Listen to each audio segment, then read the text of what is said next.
10h sur les antennes de Presse Afrique TV HD. Mesdames et messieurs, bonjour et bienvenue dans ce journal des JT.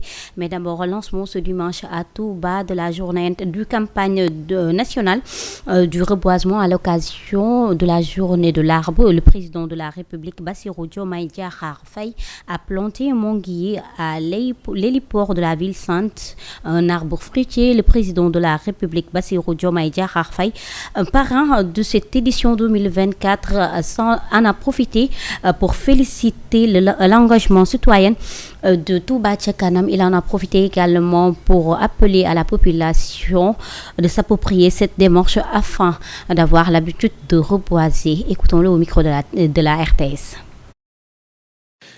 Touba la Sainte, la cité religieuse de Cheikhoul Khadim, choisie cette année pour abriter la cérémonie officielle de la Journée nationale de l'arbre. À l'accueil du président Bassirou Diomaye Faye, à l'héliport de Touba, sous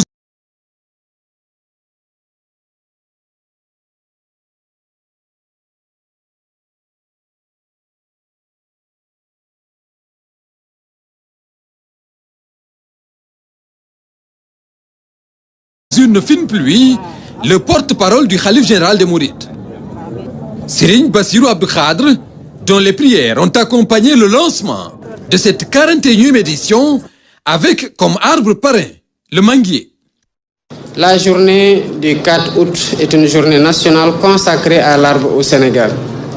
Je voudrais d'abord saluer le Khalife général des Mourides et saluer l'ensemble des disciples, des autorités religieuses et coutumières ici et partout dans le pays, et rendre hommage à tous les citoyens sénégalais qui ont fait de ce jour ce qu'il est en train de devenir, à savoir une journée de réussite. Garab dafa am cëslaay lu dëgër ci l'islam. Rasulullahi sallallahu alayhi wa sallam. Serigne Bassirou Abdou Khadre est ensuite revenu sur le rôle de l'arbre, un capital de résilience pour un développement endogène, tout comme son importance dans la vie de l'homme. Njariñ la it ci àdduna. La présente campagne est placée sous le thème « Rôle du reboisement dans la souveraineté alimentaire et le développement économique ». Tout en saluant la mobilisation et l'appropriation de cette journée par la population, le chef de l'État a invité les uns et les autres à relever le défi du suivi et de la protection des plantes. Planter des arbres et s'en occuper doit être un comportement quotidien toute l'année. Une chose aussi est de planter des arbres, une autre est de s'en occuper afin qu'on puisse assurer la survie des arbres que nous sommes en train de planter, ou tout au moins d'assurer un taux de survie extrêmement important par rapport au nombre d'arbres qui ont été plantés. Dans la cité de Cheikhoul Khadim, sur instruction du Khalife général Serigne Mountakha Bassirou Mbacké, Touba Ca Kanam a déjà balisé la voie pour un meilleur cadre de vie. Des actions citoyennes visibles à travers les différentes artères de la ville. Pour l'édition 2024 de la Journée de l'arbre, l'association a mis à contribution 28 000 plants, ce dont se félicite le président Faye, qui invite les Sénégalais à intégrer le reboisement dans leurs habitudes. Je vais donner un exemple à toutes les communes du Sénégal, à toutes les associations au sein de ces communes. Reverdir le Sénégal doit être entre les mains de chacun. Il est de la responsabilité de tout citoyen de contribuer, comme nous sommes en train de faire dans une logique de co-construction, à ce qui va reverdir le Sénégal. La célébration de cette journée à Touba marque ainsi le démarrage effectif de la campagne nationale de reboisement. L'occasion également de sensibiliser le public sur l'importance de toutes les variétés d'arbres pour notre écosystème et leur rôle crucial dans l'atténuation. Aboubakary Kane, dans ce même siège, nous restons avec la 2STV. Les autorités académiques et administratives et participants du Festival national des sports scolaires ont accueilli le ministre de l'Éducation nationale, Moustapha Mbaba Guirassy, au CEM Keur Massamba Gueye de Thiès. C'est situé dans la commune de Fandène. Le ministre de l'Éducation nationale a sacrifié à la tradition de la journée nationale de l'arbre en boisant plusieurs plantes. Moustapha Mbaba Guirassy en a profité pour exhorter aux jeunes au respect, mais également à la protection de l'environnement. Moustapha Mbaba Guirassy, que nous écoutons au micro de Gustave Emmanuel Faye.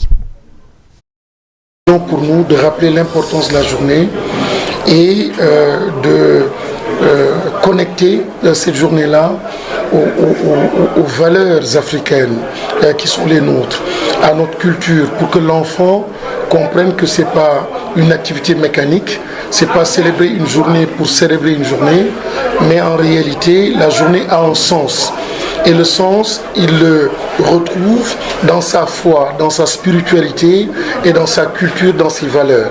Et nous avons profité donc de la journée pour nous adresser donc à ces élèves, à ces enfants qui doivent porter donc ce combat du climat, le combat pour la protection de l'environnement et les sensibiliser aux enjeux.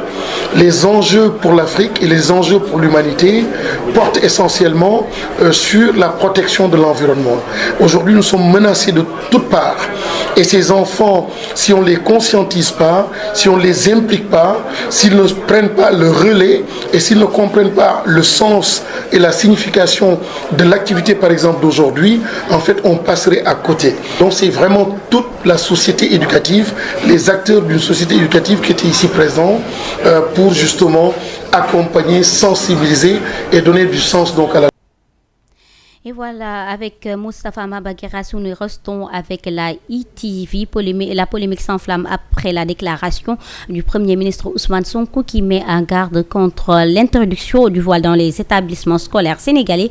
À sa suite, Abelatir Ndiaye s'est adressé au Premier ministre Ousmane Sonko une lettre intitulée un jeune politicien nouvellement promu. Après avoir parcouru cette lettre, le ministre de l'Éducation nationale, Moustapha Mbaba-Guirassy, estime que cette lettre n'a rien de spirituel. Moustapha Mbaba-Guirassy a ajouté qu'Abelatir Ndiaye ne devait pas être porteur d'un tel message. Écoutons-le au micro de la ITV.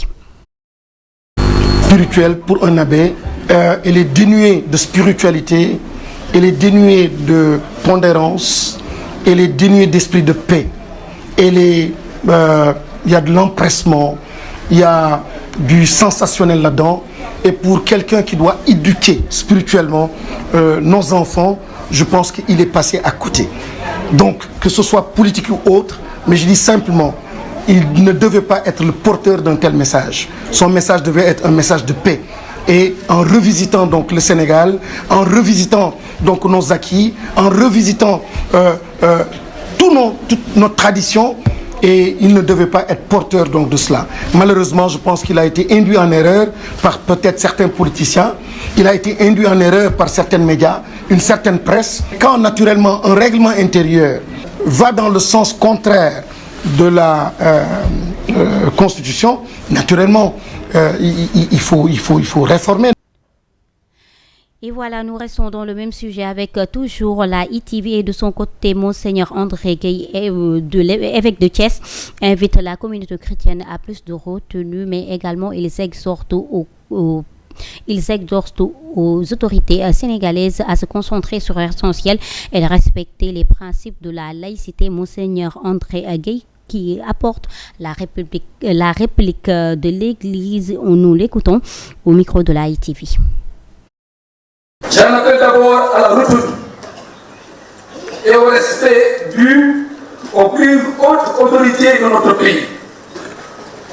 Soyons donc modérés dans les propos, sans jamais porter atteinte à leur notoriété et à leur statut.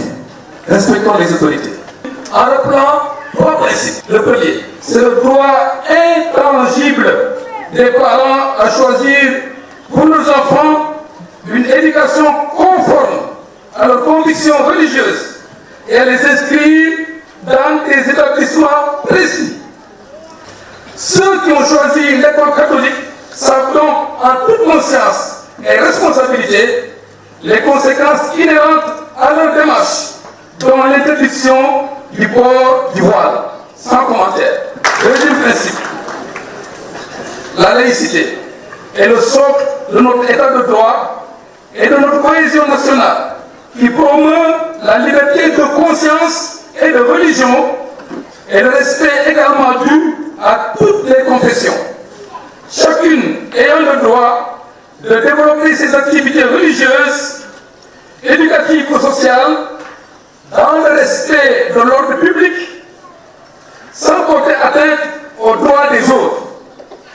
L'Église et son enseignement s'inscrivent dans cette ligne, n'étant jamais été un facteur de déstabilisation ou d'exclusion, dont l'expérience du port du voile a été l'origine dans ces écoles, en considération des attitudes des élèves concernés.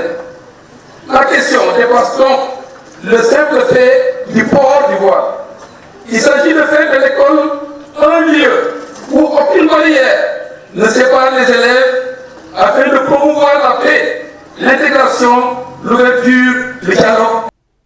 Nous parlons à présent de tout à fait autre chose avec Walfadjri TV. Les impactés de l'autoroute Saint-Louis et Tivaouane dénoncent leur mal-vivre. À ce propos, écoutons leur porte-parole qui s'appelle Cheikh Mbalo. Ces propos sont recueillis par Mamadou Thiam.